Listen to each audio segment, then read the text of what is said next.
안녕하세요. 네, 저희 아파트 옆에 베란다에 보면은 그 나무에서 지난주만 했어도 매미가 굉장히 크게 울었었어요. 그래서 수요일 날 말씀이나 이렇게 사회를 볼 때에 일부러 너무 소리가 커가지고 그 밖에 베란다 문을 닫고 이렇게 진행했었는데, 오늘은 이렇게 조용하고 뭐 이렇게 귀뚜라미 소리가 이렇게 간간히 들리는 걸 보니까 이제 정말 더운 여름이 지나간 것 같습니다. 네, 저희 성도님들과 함께 또 이렇게 수요일날 저녁에 또 뵙게 되어서 참 감사가 됩니다. 어,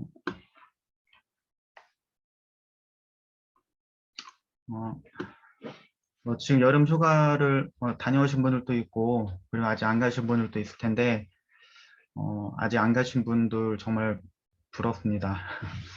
저는 그 8월 초가 여름 휴가 기간이었었는데요. 이제 지난주에 휴가가 끝났었어요. 그 휴가 끝나고 긴 휴가를 이렇게 보내고 출근을 하는데, 정말 출근하기 전날부터 마음이 굉장히 무겁더라고요. 네, 문득 이런 생각이 들었습니다.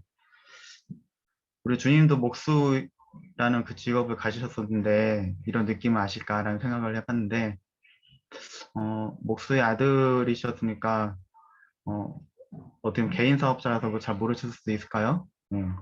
네, 분명히 말씀에는 우리 연약함을 체휼하셨다고 기록된 것을 볼 때에 분명 주님도 이런 우리와 같은 경험을 하셨을 것 같습니다. 한번 생각해 보면 그 말씀으로 온 만물을 창조하신 분께서 우리와 똑같은 그 육신을 입고 배고픔도 느끼시고 피곤함도 느끼시고 그리고 목마름도 경험하시고, 그리고 그 매일의 그런 필요를 위해서 일을 해야 될 그런 처지에 있었고, 그런 부분들을 생각해 보면 그 만물을 창조하신 하나님이 이런 우리의 동연의 육체를 입고 오셨다는 생각을, 그 차이가 과연 우리 머리로 잘 이해되지 않는 부분인 것 같습니다. 정말 우리를 향한 하나님의 관심과 사랑을 한번 다시금 생각을 해보게 됩니다. 어, 이런 부분을 대해 생각을 하다 보니까 하나님의 긍휼하심이란 그런 주제에 대해서 한번 생각을 해보게 되는데요. 오늘 말씀은 일단 먼저 말씀을 보도록 하겠습니다. 우리 같이 누가복음 15장 11절부터 24절입니다. 누가복음 15장 11절부터 24절까지 제가 봉독해 드리도록 하고요. 혹시 각 가정에서 함께 읽어주시면 감사하겠습니다. 네, 봉독해 드리겠습니다. 또 이르시되 어떤 사람에게 두 아들이 있는데 그 둘째가 아버지에게 말하되 아버지여 재산 중에서 내게 돌아올 분깃을 내게 주수하는지라. 아버지가 그 살림을 각각 나누어 주었더니 그 후 며칠이 안 되어 둘째 아들이 재물을 다 모아가지고 먼 나라에 가 거기서 허랑방탕하여 그 재산을 낭비하더니 다 없앤 후 그 나라에 크게 흉년이 들어 그가 비로소 궁핍한지라.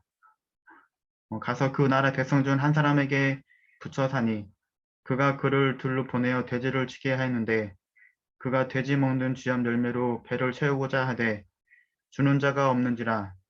이에 스스로 돌이켜 이르되 내 아버지에게는 양식이 풍족한 품꾼이 얼마나 많은가. 나는 여기서 줄여 죽는구나. 내가 일어나 아버지께 가서 이르기를 아버지, 내가 하늘과 아버지께 죄를 지었사오니 지금부터는 아버지 아들이라 일컬음을 감당하지 못하겠나이다. 나를 품꾼의 하나로 보소서 하리라 하고 이에 일어나서 아버지께로 돌아가니라. 아직도 거리가 먼데 아버지가 그를 보고 추근히 여겨 달려가 목을 안고 입을 맞추니 아들이 이르되 아버지, 내가 하늘과 아버지께 죄를 지었사오니 지금부터는 아버지 아들이라 일컬음을 감당치 못하겠나이다 하나. 예. 아버지는 종들에게 이르되 제일 좋은 옷을 내어다가 입히고 손에 가락지를 끼우고 발에 신을 신기라. 그리고 살찐 송아지를 끌어다가 잡으라. 우리가 먹고 즐기자. 이 내 아들은 죽었다가 다시 살아났으며 어, 내가 잃었다가 다시 얻었노라 하니 그들이 즐거워하더라. 네. 어, 우리 잘 아시는 말씀인데요. 돌아온 탕자라고 하는 그 비유입니다. 정말 주님께서는 정말 비유가 아니면 우리에게 말씀을 안 하셨다고 이렇게 그 성경에도 나와 있는데, 네, 우리 그 돌아온 탕자라고 하는데, 저는 처음에는 이 단순히 허랑방탕에서 어, 아버지의 재산을 탕진했기 때문에 네, 이 탕자라고 이렇게 생각을 했는데요. 근데 그 말씀을 쭉 보다 보니까 네, 제가 생각한 거는 반만 알고 반은 모르고 있더라고요. 그래서 어, 그 이 당시의 배경을 한번 쭉 보면은 이 둘째 아들이 왜 정말 탕자였는가를 우리가 생각을 해볼 수가 있습니다.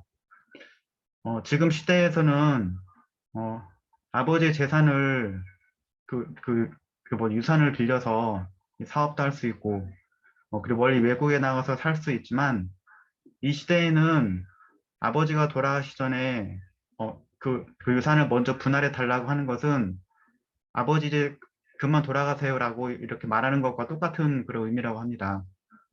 그리고 그 당시에는 시족사였기 때문에 가족들을 떠나서 멀리 떠난다는 것은 가족들과 연을 끊는다는 그런 의미가 있대요. 네. 이런 부분을 생각하면 어, 아마도 이 둘째 아들이 그 재산을 탕진했던 것은 그냥 결과론적인 부분이고 그 둘째 아들의 성품이 그 전에 어땠다는 것을 우리가 추측해 볼 수가 있습니다. 신명기 21장 18절 21절에 보면 이런 구절이 있더라고요. 제가 본독해 드리겠습니다.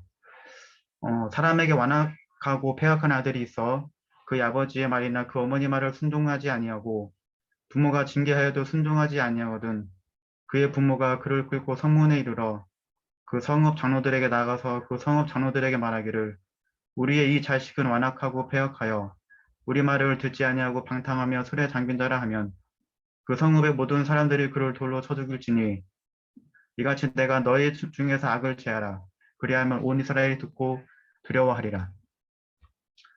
어, 아마도 이 둘째 아들은 이 율법의 적용을 받았으면 이 율법에 의해서 아마 치료를 받아야 될 정도로 아마 악한 자였을 거라고 생각합니다. 여기 율법에도 이런 말씀이 있는데요. 그래서 아마 이런 부분들이 그 당시 일반화됐던 그런 때였 것이라 생각이 됩니다. 어, 아마 지금에서도 전혀 이제 그 자기 자녀가 그 어떤 재산이나 그런 것들을 잘 감당하지 못하는 그런 그런 자녀라 그 어떤 그 자녀의 성품을 잘 파악하고 있는 아버지는 아마 이렇게 그 자녀가 아들이 자신에게 그 어떤 유산을 나눠달라고 하고 그리고 그걸 갖고 멀리 떠난다고 하면은 아마 그것을 어, 허락해줄 부모는 아버지는 아마 없을 거라고 생각이 들어요. 근데 주님께서는 왜 우리가 어떻게 보면 상식적이지 않은 그리고 지금 생각해도 정말 상식적이지 않은 이런 부분들을 이렇게 비유를 생각해서 한번 생각을 해봤는데 정말 우리 주님 결론부터 말씀을 드리면 정말 우리 주님은 정말 우리 주님의 그 긍휼하심은 우리가 상상할 수 있는 우리가 정말 상식으로 정말 여길 수 있는 그런 부분이 아니라는 그런 사실입니다. 네. 이, 이 말씀을 보다 보면 왜 이 아버지는 이 아들을 말리지 않았을까? 근데 어떻게 보면 저는 한편 어떻게 생각을 했냐면 이 아버지는 둘째 아들을 그냥 방임한 것이 아닌가라고 생각도 해봤는데 근데 20절에 보면 이 아들이 이제 그 멀리 떠나서 아버지의 재산을 분할을 받고 그리고 멀리 떠나서 화랑방탕해서 그걸 다 탕진하고 그리고 이 세상에서 이제 그, 그 떠난 나라가 기근이 들어서 이제 어, 궁핍해지니까 정말 그 돼지가 먹는 그 쥐염열매로 배를 채우고자 해도 그조차도 주는 사람도 없었던 그런 그 비참한 처지에 처한 다음에 예, 이제 그 아버지의 집을 생각하고 왔는데 근데 20절에 보면 그 거리가 먼데 아버지가 그를 보고 측은히 달려와 목을 맞고 목을 안고 입을 맞추었다는 말씀이 나오잖아요. 이걸 보면은 이 아버지는 그를 방임한 것이 아니라 이 아들이 언제 오나 계속 기다렸던 것 같아요. 아, 이 아버지는 정말 이제나 저제나 이 둘째 아들이 정말 돌아오기만을 애타게 기다렸던 것이 정말 틀림이 없다고 생각이 됩니다. 저는 이 부분에서 정말 우리 주님께서 우리에게 향한 그 아버지의 궁유를 이렇게 생각해 볼 수가 있었는데요. 지금은 정말 이 성경 구절을 보면서 이 둘째 아들이 다한 것이 인과응보이고 그리고 뭐 그것이 당연하다고 우리는 생각하고 때론 그를 비난하지만은 잘 생각해 보면 이 둘째 아들의 모습은 바로 우리의 모습인 것 같아요. 어, 우리 하나님의 형상으로 지으심을 받았지만 하나님의 은혜를 넘어 참 교만한 나의 모습을 보게 되고 그리고 참 하나님의 은혜로 받은 것인데 그것이 마치 원래 내 것이냐 그렇게 여기는 모습도 있고요. 그리고 더 나아가서 하나님께 뻔뻔하게 이렇게 더 요구를 하기도 하고 그리고 그것도 부족해서 내 마음대로 하나님을 떠나 살려는 참 우리의 마음이 있는 것을 보게 됩니다. 참 그럼에도 불구하고 하나님께서 우리를 정말 내버려 두지 않고 계속 기다려 주시고 그리고 그 기다리시는 가운데 참 이 성경 본문에 나온 아버지처럼 그가 언제 오나 이렇게 애타게 기다리시는 그런 우리 아버지 하나님을 우리가 기억을 하게 됩니다. 그리고 우리가 세상을 떠나서 정말 쓴물을 맛보고 또 다 영적인 갈급함 가운데 정말 풍족한 양식이는 하나님의 품을 그리워하고 하나님을 부를 때 정말 먼저 이렇게 달려와서 우리를 측은히 여겨서 먼저 달려 목을 안고 입 맞추시고 그래 맞아주시는 아마 그런 경험쯤은 아마 성도님들도 아마 한 번쯤은 다 해보셨을 것입니다. 참 이렇게 궁율은 하나님의 성품 중에 하나인데요. 그래서 이 궁율이라는 말의 뜻을 우리가 한번 이렇게 생각을 해보면 참 제가 그냥 저도 어떤 예배 시간이나 뭐 또는 기도 시간에 참 궁율이 풍성하신 하나님이라는 그런 표현을 많이 하는데 근데 참 이 궁율이라는 그 단어를 사전적 의미를 몇 구절 찾아보니까 제가 좀 그동안 잘 몰랐던 부분도 있어서 같이 한번 나눠볼까 하는데요. 먼저 그 긍휼의 뜻이 사용된 몇 가지 구절들을 쭉 보면 일단 그 긍휼이 의미하는 뜻은 영어로 mercy, 그러니까는 그 동정, 연민 이런 그런 말이 있는데 그 가볍게 여기는 마음이죠. 근데 이 가볍게 여기는 마음을 말하는데 이그 멋이라는 영어 단어는 그 히브리어로 하면 라함에서 나오는 말입니다. 근데 그 라함이라는 말은 그 히브리어로 자궁이란 뜻이래요. 그래서 뜻풀이를 하면은 음, 같은 태에서 나온 이들에 대한 감정이라는 그런 어떤 기본적인 의미에서 긍휼이나 자비라는 그런 의미로 발전이 됐다고 합니다. 어, 우리 그래서 젖을 빠는 아기에 대한 어머니의 반응. 이사야 49장 15절 말씀 보면 여인이 어찌 그 젖먹는 자식을 일컫으며 자기 태에서 난 아들을 긍휼히 여기지 않겠느냐. 그들은 혹시 잊을지라도 나는 너를 잊지 아니할 것이라. 이 말씀처럼 이 젖바는 아기에 대한 어머니의 반응, 그 감정이죠. 그리고 아버지가 아들에 대해서 가지는 그런 감정이 있는데 그 말씀은 그 예레미야 31장 20절에 읽어드리면요. 에브라임은 나의 사랑하는 아들 기뻐하는 자식이 아니냐. 내가 그를 책망하여 말할 때마다 깊이 생각하느라. 그러므로 그를 위하여 내 창자가 들끓으니 내가 반드시 그를 불쌍히 여기리라. 여호와의 말씀이니라. 예. 이 북이스라엘의 그 한 지파였던 에브라임은 하나님의 기뻐하는 자식인데 근데 하나님께 이렇게 범죄를 했잖아요. 그래서 하나님께서 그를 자주 책망하셨는데 근데 하나님께서 그를 깊이 생각한다고 말씀을 하셨고 그리고 그를 위해서 내 창자가 들끓는다고 이렇게 말씀하셨고 그리고 그를 반드시 불쌍히 여기겠다고 이렇게 여호와 하나님께서 말씀하신 것을 우리가 볼 수가 있습니다. 네. 또 그 다른 뜻에 보니까 그 긍휼 그 멋이 자비라는 뜻이 상대방에 대한 불붙는 마음으로 있는 그대로 상대를 받아주고 은혜를 베푼다는 그런 뜻도 있대요. 그래서 호세아 11장 8절에 보면 에브라임이여 내가 어찌 너를 놓겠느냐 이스라엘이여 내가 어찌 너를 버리겠느냐 내가 어찌 너를 아데마같이 놓겠느냐 어찌 너를 스보임같이 두겠느냐 내 마음이 내 속에서 돌이키어 나의 긍휼이 온전히 불붙듯 하도다. 네.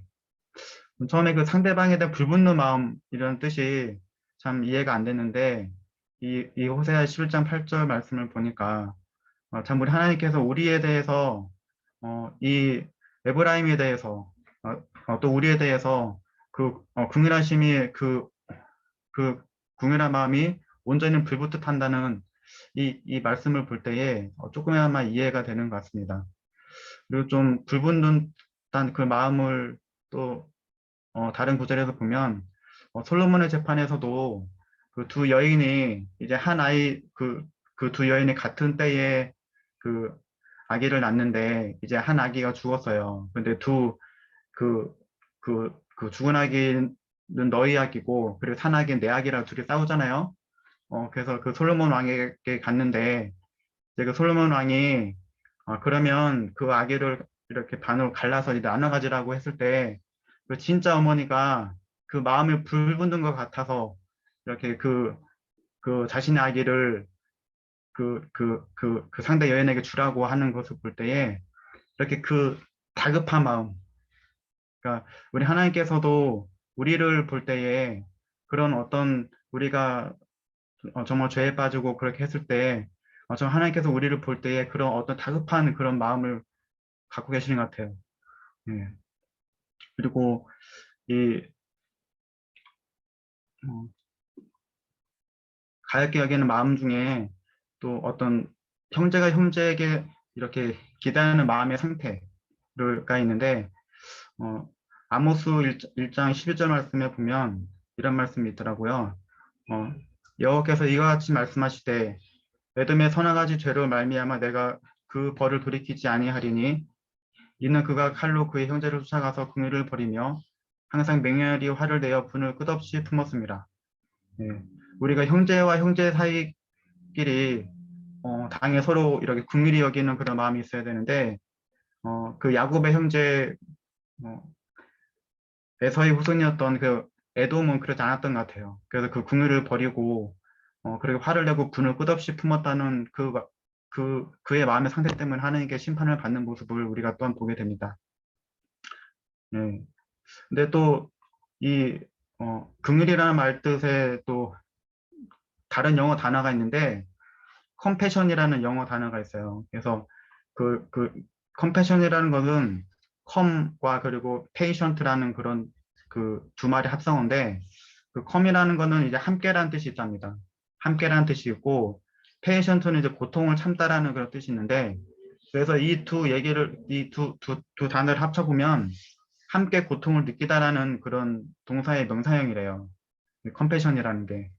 그래서 우리가 앞서 말씀드렸던 그 멋이, 그러니까 연민 동정이라는 그 멋이란 영어 단어가 감정, 그 마음의 자원이었다면, 근데 여기서는 이제 표현이나 행동을 의미를 하는 거죠. 네. 출애굽기 33장 19절 말씀에 보면 여호와께서 이르시되 내가 내 모든 선한 것을 내 앞으로 지나가게 하고 여호와 이름을 내 앞에 선포하리라. 나는 은혜 베풀 자에게 은혜를 베풀고 긍휼히 여길 자에게 긍휼을 베푸느니라. 네. 이 하나님의 그 긍휼은 또 다른 특징이 있는데 어, 어, 히브리어로 헤세드라고 하는 어느 계약, 어떤 약속에 기초한 그런 하나님의 긍휼을 우리가 또한 볼 수가 있어요. 어, 금방 읽었던 그 출애굽기 33장 19절 말씀과 같이 어떤 비슷한 말씀이 로마서 9장 15절 16절 말씀에도 있는데 모세에게 이르시되 내가 긍휼히 여길 자를 긍휼히 여기고 불쌍히 여길 자를 불쌍히 여기리라 하셨으니 그런즉 원하는 자도 말미암음도 아니요 다름질 하는 자도 말미암음도 아니요 오직 긍휼히 여기시는 하나님으로 말미암음이니라. 네. 이 말씀에 보면 정말 원하는 자도 말미암음도 아니고 다름질을 막 하는 자도 그 얻기 위해서 다름질하는 것도 아니고 오직 긍휼히 여기시는 하나님으로 말미암아 우리가 긍휼을 얻는다는 말씀이세요. 그래서 참 우리가 그 사람과 사람 사이 관계에서 서로 긍휼히 여길 수도 있지만, 근데 그 사람과 사람 사이에서의 그런 어떤 긍휼함은 참 이게 자주 변할 수 있는 거잖아요. 어떤 자신의 그런 이해관계나 이제 그런 부분에 따라서 참, 참 긍휼히 여기기도 하고 그렇지 않기도 하는데, 근데 하나님께서 우리에게 긍휼히 여긴다는 그 사실은 정말 영원히 변치 않으신 하나님께서 그 약속에 따라, 언약에 따라 우리를 사랑한다는 사실은 아마 이 세상 어떤 것보다 더 견고한 그 약속이 아닐까 그런 생각을 하게 됩니다. 호세아서에 보면 호세아 선지자는 그 택한 백성들을 향한 하나님의 사랑을 이제 긍휼의 차원에서 이렇게 그 다루고 있는 것을 보게 되는데, 그 택한 백성이었던 이스라엘은 하나님과 약속을 저버리고 파기했지만, 그런데도 불구하고 하나님께서는 일방적으로 그 언약을 지키시고 그 택한 백성이 돌아오기를만 기다리시는 그런 우리가 그런 모습을 보게 되지 않습니까? 그것이 바로 이제 하나님의 성품이라는 그런 말씀입니다. 참 우리가 하나님께 긍휼을 얻을 수 있는 이유들에 대해서 참 많은 성경들의 그 증거들이 있어요. 시편 116편 5절에 보면 여호와는 은혜로우시며 의로우시며 우리 하나님은 긍휼이 많으시도다. 네, 참 우리 긍휼이 많으신 하나님의 우리가 참 이 구절에서 볼 수가 있고, 시편 25편 6절에서 여호와여 주의 긍휼하심과 인자하심이 영원부터 있었사오니 주여 이것들을 기억하옵소서. 하나님의 긍휼은 지금 있는 것이 아니라 참 영원 전부터 있었다는 사실입니다. 참 어떤 시간의 제약을 받지 않는다는 말씀이고요. 그리고 시편 51편 1절에 보면 하나님이여 주의 인자를 따라 내 은혜를 베푸시며 주의 많은 긍휼을 따라 내 죄악을 지워 주소서. 네. 우리가 기대할 수 있는 것은 우리의 그 행위의 결과가 아니라 하나님의 인자하심을 따라 은혜를 구할 수 있고, 그래 우리 주의 많은 긍휼을 따라 내 죄악을 지워 달라고 기도할 수가 기도할 수가 있습니다. 그래서 하나님께서는 긍휼하시기에 죄인 된 우리는 하나님께 긍휼을 구할 수가 있는 거죠. 다니엘은 이렇게 말을 했습니다. 나의 하나님이여 귀를 기울여 들으시며 눈을 떠서 우리의 황폐한 상황과 주의 이름으로 일컫는 성을 보옵소서. 우리가 주 앞에서 간구하옵는 것은 우리의 공의를 의지하는 것이 아니요 주의 큰 긍휼을 의지하려 함이니이다. 네. 우리의 황폐한 상황과 주의 이름으로 일컫는 성을 보옵소서. 이렇게 말씀을 하면서 우리가 간구하는 이유는 우리가 하나님께 공의를 한 것에 의지해서 하는 것이 아니고 주의 큰 긍휼을 의지해서 이렇게 하나님께 간구하는 모습을 볼 수가 있습니다. 사실 우리가 하나님 앞에서 우리의 공의를 이렇게 담보물로 놓고 구할 수 없는 부분입니다. 네. 참 어떤 누구도 하나님께 우리의 공의를 참 내놓을 수가 없기 때문에 참 하나님께서 우리에게 큰 긍휼을 베푸시는 것이죠. 참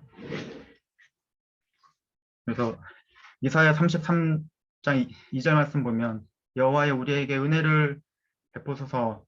우리가 주를 앙망하오니 주는 아침마다 우리의 팔이 되시며 한난 때 우리의 구원이 되소서.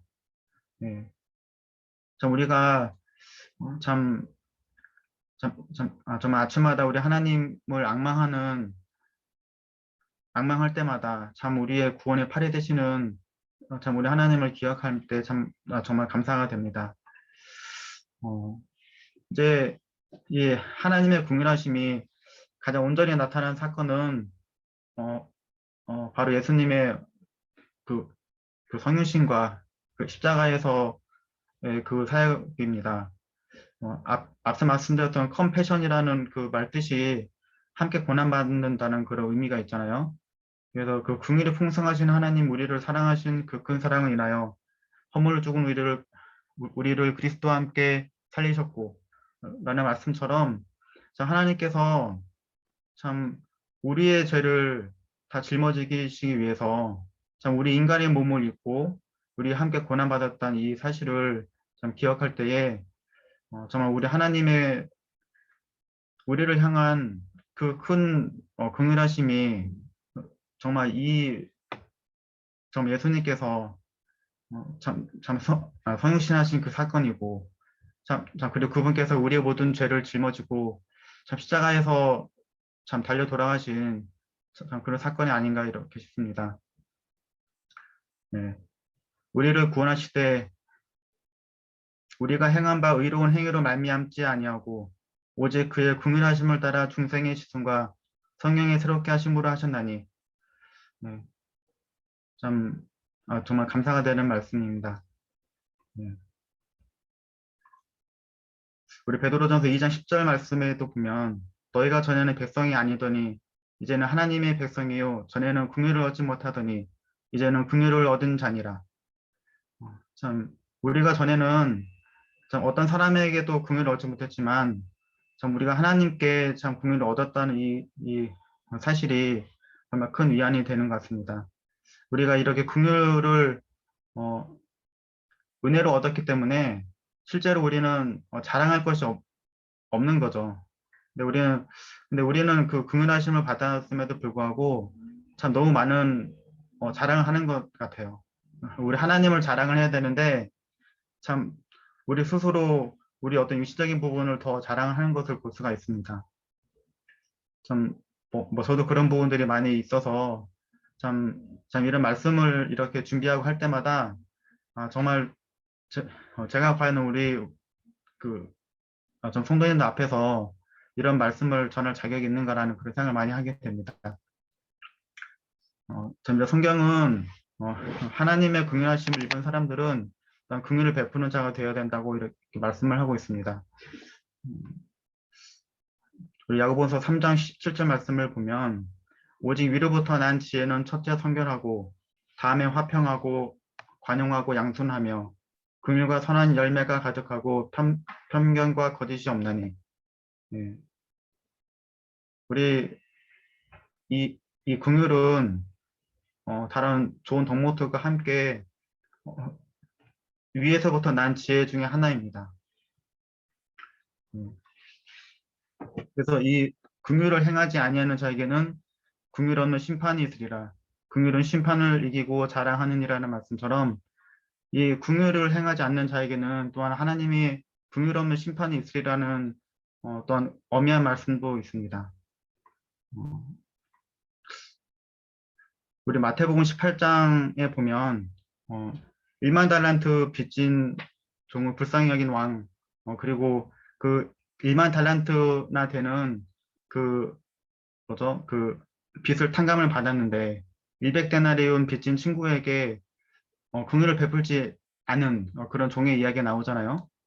어, 1만 달란트는 지금의 돈으로 하면은 환산을 하면 물론 정확히는 않겠지만 약 100억 정도가 된대요. 그래서 이제 왕이 그 빚을 이렇게 계산을 하는데 1만 달란트나 되는 그 100억이나 되는 그런 빚을 진 사람을 탕감을 해줬어요. 근데 이제 그 탕감받은 사람이 어, 그 빚을 탕감을 받고 나서 이렇게 밖에 나가다가 이제 자기에게 100데나리온 빚진 친구에게 그 친구를 만났는데 그 친구를 목을 잡고 이렇게 흔든 거예요. 빚을 갚으라고. 이제 그것을 본 다른 사람들 민망해서 그 왕에게 하니까 이제 그를 다시 감옥에 이렇게 가두는 그런 모습을 저희가 보게 되는데 참 그것처럼 우리가 하나님께 긍휼을 받은 자로서 참 우리의 하나님께 받은 긍휼을 좀 다른 사람에게 또한 그런 같은 긍휼한 마음을 갖지 않는다면은 참 이렇게 하나님께서 참 심판이 있을 거라는 참 엄미한 말씀을 하고 계신 걸 보게 됩니다. 우리 마태복음 5장 7절에도 보면 긍휼히 여기는 자는 복이 있나니 그들의 긍휼히 여김을 받을 것이며라는 말씀이 있죠. 어, 이 말씀을 볼 때 우리가 하나님의 긍휼하심을 받은 우리가 긍휼한 마음을 가져야 되는 이유입니다. 근데 참 쉽지는 않은 것 같아요. 참 우리가 어떤 삶 속에서 어떤 시간에 쫓기고 그리고 삶에 쫓기게 하다 보면 우리 마음에 여유가 있을 때는 긍휼한 마음을 갖기가 쉽지만 우리 마음이 조급해지고 참 어떤 쫓기는 것에 있을 때에는 그런 마음을 갖기가 쉽지 않습니다. 음, 짧은 간증인데 엊그저께인가요? 지난주 이제 휴가 때에 우리 아이들과 함께 밖에 나간 적이 있었어요. 그래서 어, 진짜 한 1년 반 만에 밖에 온 가족이 함께 나들이를 했는데 그 바닷가 저쪽 오이도인가요? 저기 대부도 쪽에 가서 이렇게 바닷가 갔다가 바닷바람 쐬고 왔습니다. 근데 집에 와서 이제 뭐 근데 둘째 딸아이가 자기 지갑을 잃어버렸다는 거예요. 그래서 어디다 놨냐 하니까 차 탈 때 차 뒤에 뒷좌석에다 놨대요. 그래서 뭐 일단 먼저 가족들 전부 다 내린 다음에 집에 와서 내려서 다 보낸 다음에 이제 그 저 둘째 혜인이하고 같이 그 지갑을 찾아봤어요. 차문 다 열고 뒤에 다 불 켜고 막 찾았는데 없는 거예요. 그래서 뭐 그 안에 이제 혜인이가 받아도 용돈도 있고 막 그런데 그래서 막 찾다가 뭐 그냥 잘 찾고 이렇게 아니, 뭐 그럼 어쩔 수 없지 하고 이렇게 올라오면 되는데 저도 모르게 이제 혜인이한테 아이고 뭐 어, 그거 보라고 뭐 그걸 네가 잘 관리를 해야 되지 막 하면서 이렇게 좀 약간 짜증 아닌 짜증을 제가 냈던 것 같아요. 그래서 어, 그랬는데 일단 집에 올라와서 이렇게 찾다 보니까 엄마가 그걸 찾았어요. 보니까는 그 엄마 가방 안에 있었던 거예요. 그 혜인이 지갑이. 그래서 이제 그걸 보니까 갑자기 약간 제가 좀 마음이 좀 당혹스럽다 해야 되나요? 내가 괜히 정말 짜증을 내고 그랬나. 이게 참 정말 별거 아닌데 왜 이렇게 짜증을 냈을까? 참 우리가 그러니까 뭐 저도 그런 작은 것에서도 그 마음을 좋게 하지 않고 참 얼마나 그 돈을 잃어버린 혜이가 더 마음이 아플 거잖아요. 근데 저는 이제 그 짜증을 냈던 거예요. 그래서 우리 혜이로 오히려 제가 불쌍하게 되는데 정말 나는 멀었구나라는 그런 생각도 하게 됐습니다.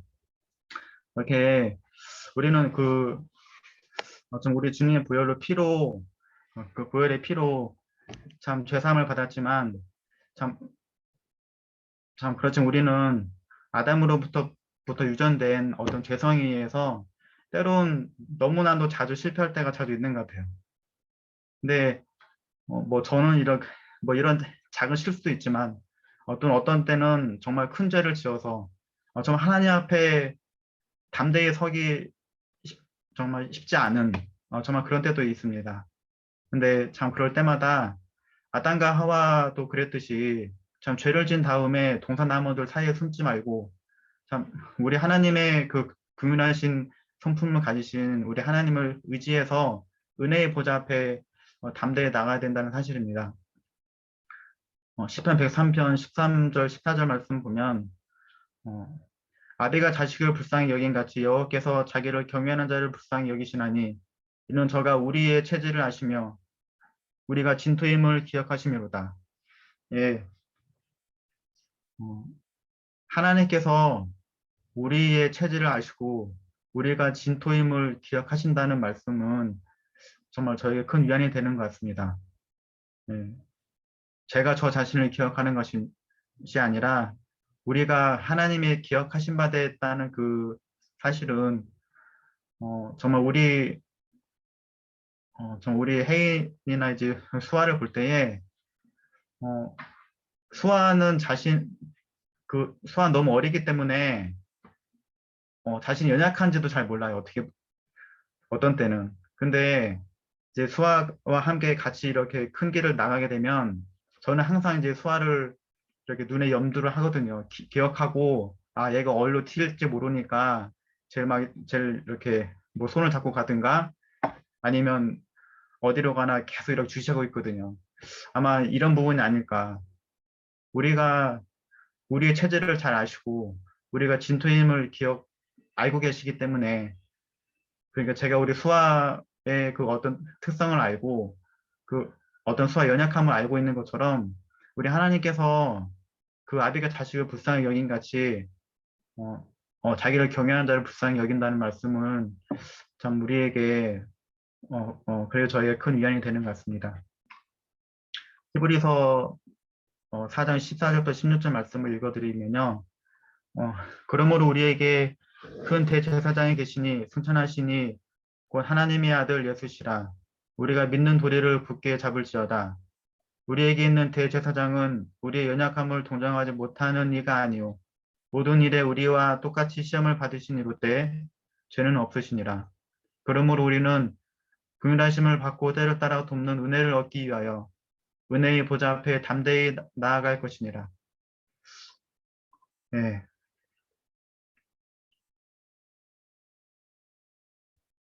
우리에게 큰 대제사장이 계신데, 그분은 우리와 같은 몸을 입고 이 땅에 오셨다가 우리의 모든 죄를 짊어지시고 하나님 앞에 어, 우리의 죄를 어, 대신해서 대속제물을 드려주신 분이시고, 그리고 장사 지낸 지 사흘 만에 살아나셔서 이제 하나님 우편에 계신 우리 하나님 아들 예수 그리스도이십니다.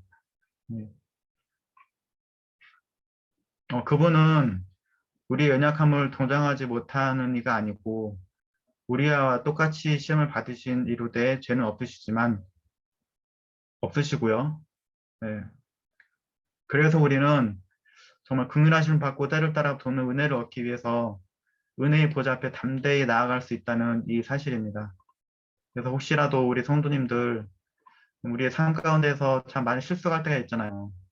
근데 우리의 매일의 아침에 또는 저녁에 또는 이렇게 정해진 시간에 은혜의 보좌 앞에 담대히 나갈 수 있다는 이 사실은, 그 근거는 우리 하나님의 그 긍휼하신 우리 하나님의 성품이 큰 긍휼을 갖고, 그리고 참 영원부터 참 긍휼하심을 가신 우리 하나님께서 우리를 잘 아시고 우리를 항상 기억하고 계시다는 사실입니다.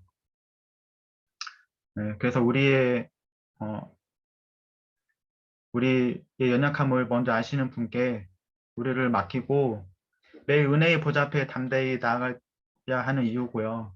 그리고 우리 주변에 하나님의 긍휼의 손길이 필요한 곳이 있는지 또한 이렇게 서로 기도하고 이렇게 돌아봐야 될 것 같습니다. 참 요즘 코로나로 인해서 또한 여러 가지 또한 그 참 질병과 뭐 어떤 여러 가지 참 힘든 어떤 그런 가정들이 많이 있는 것으로 알고 있습니다. 우리가 이때마다 참 정말 긍휼하신 하나님의 큰 손을 이렇게 바라보면서 참 이렇게 서로 기도할 필요가 느껴지고, 참 우리가 그런 하나님의 긍휼하심을 나타내기 위해서는 우리의 의지만으로 되는 것이 아닌 것 같아요. 그래서 우리가 먼저 하나님의 긍휼하심을 경험하고 참 우리 그분의 성품을 닮아 가야 되고, 참 우리 그런 모두가 그런 긍휼한 마음을 가진 우리 모두가 되기를 참 기도하는 마음입니다. 참 마지막 연약한 저를 위해서 참 그리고 서로를 위해서 기도했으면 좋겠습니다. 예, 이상입니다. 감사합니다.